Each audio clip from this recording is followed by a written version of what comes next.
welcome back.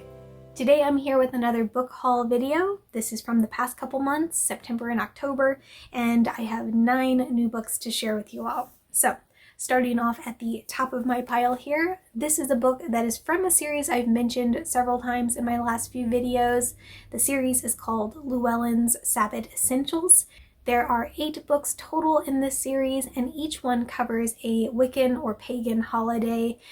So I've actually just been buying these as each holiday approaches, and it's been a really great way for me to read about it, learn about it, and prepare for how I want to celebrate it. And so I've really been enjoying these. This particular book is for Samhain or Halloween, and the cool thing about these books is that they're quite short. It's about 200 pages, but it's short. It's not very tall. Yeah, you get what I mean.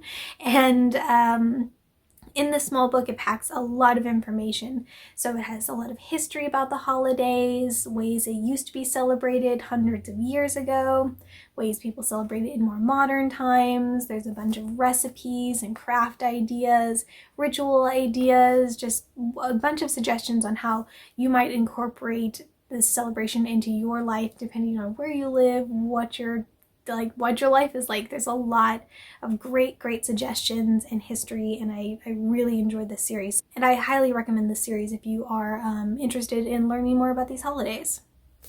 Next off, I have a 2-parter. So I recently read The Crystal Cave by Mary Stewart, which is the first book in a series of hers that follows Merlin the Wizard. So it's set in Arthurian times, and it's sort of his coming of age story, gives a lot of his backstory, and I'm really enjoying it. And I found out, someone left a comment saying that it's actually the basis for the Merlin mini-series that was up like 20 some odd years ago, which I actually remember watching on TV when it was on TV, and I haven't seen it since then, so I kind of remember it, but the story is also pretty fresh as I'm reading through the books, and I really enjoyed reading the first book. So, as you might have guessed by now, I got the next 2. So The Hollow Hills is book 2 in the series, and The Last Enchantment is book 3. I'm pretty sure there's at least 4 books in this series. There might be more. I can't remember off the top of my head. But these were at Powell's, and they are in the same edition as what I have the Crystal Cave in. And I'm pretty sure that is a UK version. So I'm just kind of scoping out the same cover style so that they will all match, because that is important to me. But I am genuinely excited to continue on with the story at some point in the future. Next up, I have The Constant Princess by Philippa Gregory. I have been reading a lot of Philippa Gregory this year. She is a historical fiction author that throws in romance and some fantasy, and for the most part, I have really enjoyed all of her books. There have been a couple that have made me mad. There have been a couple decisions that she's made that have kind of raised eyebrows with me.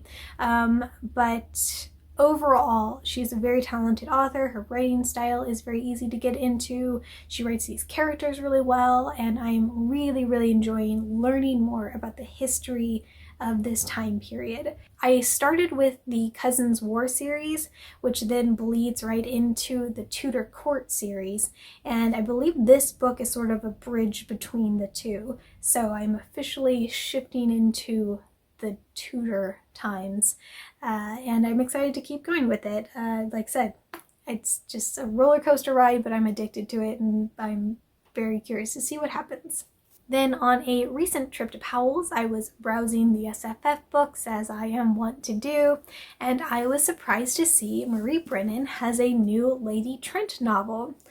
Technically, this book is not following Lady Trent, but following her granddaughter or her great-granddaughter. Either way, a descendant who apparently has a similar love of dragons and is off on similar adventures. So that's all I know about this. I didn't know this was coming out. I just saw it and grabbed it, and here we are today. But I am really excited to get back into this world. There were a lot of really cool aspects in there. I loved the take on dragons. There was a lot of feminist aspects that I enjoyed. Lady Trent is a cool character, in my opinion, but I also want to acknowledge that there is some problematic stuff like colonialism, imperialism, that sort of grossness. But that aside, they're very good. So I'm really excited to dive into this at some point and see how it holds up to the other books in the series. And yeah, quite the surprise. Next up is a book I have been saying I was going to read since about 2007. Yeah, 12 years. And that book is House of Leaves by Mark Z. Danielewski. This book is famous for its sort of experimental narrative style. I don't know how much this is coming across, but it's got a very unique format going on. Yeah, you can see a bit in there where there's some pages that just have a few words. They're placed in different orientations, and apparently that adds to the creepy factor a lot from those I've talked to who have read this book. Beyond that, I don't really know much about this book. Like, I don't know what the plot is. I don't know anything about the characters. I just know about the narrative format being kind of funny, and that it makes it super creepy. So after over a decade, I am excited to finally own my own copy, and I'm actually hoping to still get to this one at the end of October here. I kind of set it aside for the last week to be this very good thematic creepy Halloween read. We'll see how this goes, but I'm excited to have raised the probability of reading this book.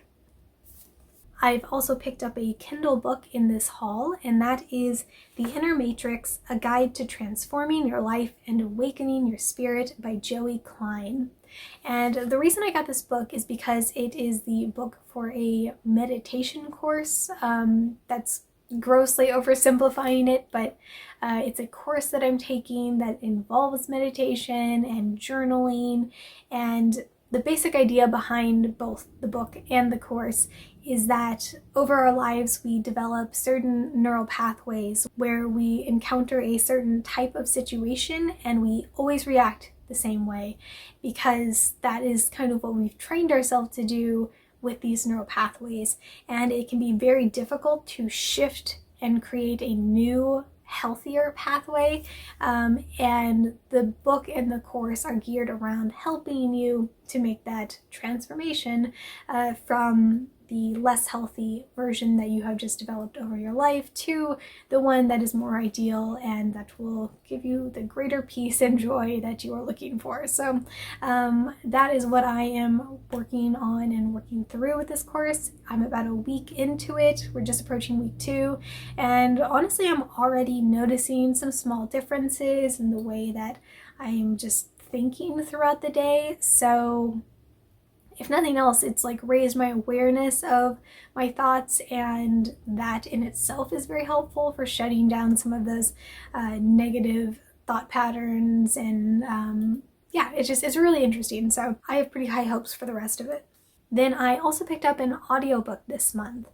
Theodora Goss has a series that I've been enjoying over the past year or two. The first book was The Alchemist's Daughter. The alchemist in this case is Dr. Jekyll / Mr. Hyde, and his daughter is the protagonist of the series. But along the way, she meets up with a load of other sort of Victorian era horror characters. I mean, Sherlock Holmes is not so much in the horror genre, but he's in there. Also Frankenstein, Frankenstein's Monster, Bride of Frankenstein. There are several other, Dr. Moreau. There's a boatload of these different characters that are all playing a role in this series, and it's just been really, really fun. So I'm excited to get into this third book and see where the journey takes us. Then last but certainly not least is a book I have been very excited about since I heard it was coming out, which is a new special edition of Assassin's Apprentice by Robin Hobb. This is the first book in her Farseer trilogy, and the Farseer trilogy is the first series in her World of the Elderlings mega series. So I love Robin Hobb. I love these books. I love this world, and you know I'm gonna get a fancy copy if a fancy copy's coming out. Not only is it fancy, it's also illustrated. Let's see if I can, yeah, illustrated. It's very cool, very pretty, And if you pre-ordered this book, there is an option to go and submit proof of that pre-order. And if you did, they sent you an autographed map. So this is autographed by Robin Hobb, and it's a lovely, nice quality printing of the map from this book series. I definitely am planning on getting it framed so I can hang it up somewhere. It was just a really lovely freebie if you decided to pre-order. So thank you much to Robin Hobb et al. Who made that happen. And that is my book haul from the past couple months. So let me know down in the comments what you all think of this haul. Let me know if you've bought anything fun recently. Are you the sort that pre-orders a new fancy edition of a book you already have? Or do you specifically seek out the same kind of editions of a book that you bought at a used bookstore so that they will all match? Let's chat about all the things. And thank you all so much for watching. Please like this video if you enjoyed it and subscribe if you'd like to see more. I hope you all are having a wonderful week so far, and I will talk to you soon. Bye!